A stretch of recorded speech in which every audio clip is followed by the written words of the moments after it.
Hello, I'm Chris Browder, and this is video 7.5 in my series on second language acquisition theory and research. In the last presentation, we learned about the role of output in second language acquisition. In this presentation, I will briefly discuss the difference between input and intake.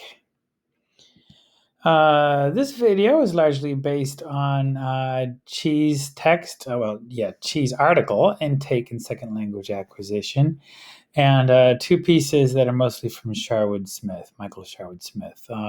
One is Input Enhancement in Studies in Second Language Acquisition, and another one is Truscott's Sherwood Smith article, Input, Intake, and Consciousness.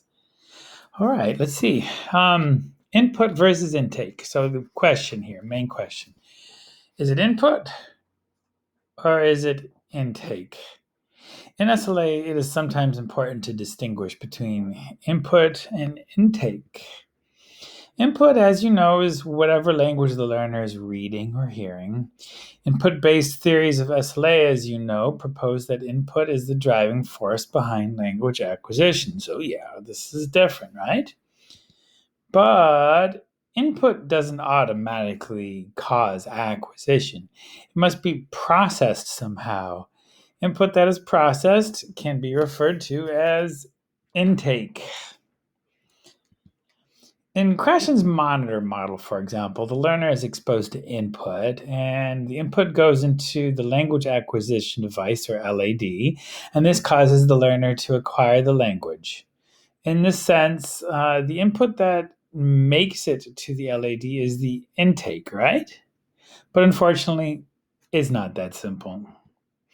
According to Krashen, the input must be comprehensible for it to facilitate acquisition. So we could revise our definition to state that input can become intake if it is comprehensible.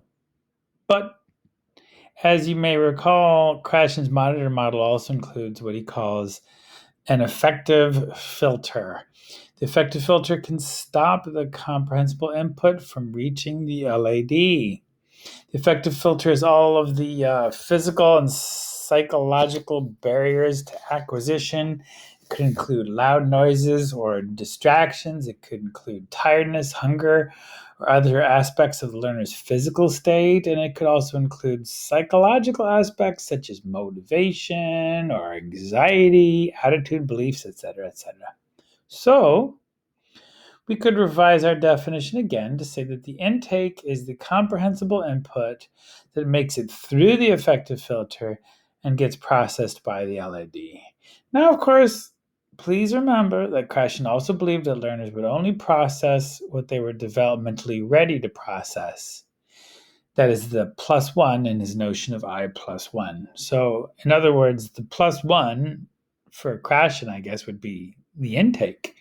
But in order for that plus one to become the intake, it's got to be comprehensible, it's got to make it through the effective filter, and then get processed by the language acquisition device. All right, let's see.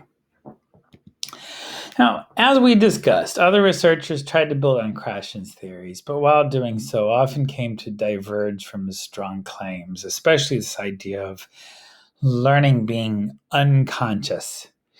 One of those people was Schmidt. Schmidt believed that the plus one was processed consciously, whereas Krashen insisted that language acquisition was unconscious. In other words, Schmidt claimed input became intake when learners noticed forms and paid attention to them. Long and Swain also eventually came to the same conclusion. The idea of paying attention to something is very in line with theories of learning from psychology, such as skill learning theory and information processing models.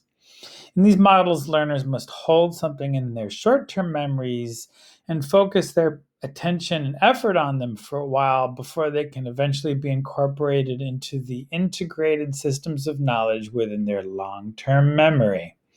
Thus, the difference between input and intake to some SLA researchers, the actual processing is attention and it's conscious, and it takes concentration, noticing, and effort. So, to clarify further, or maybe just confuse matters worse, there's this third term. This third term that's sometimes used is uptake.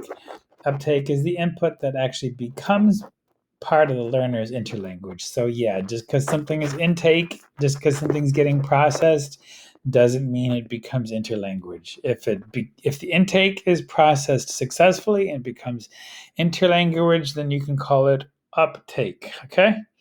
Thus, input becomes intake when it's processed. If processing results in successful acquisition, then it is uptake. Ooh.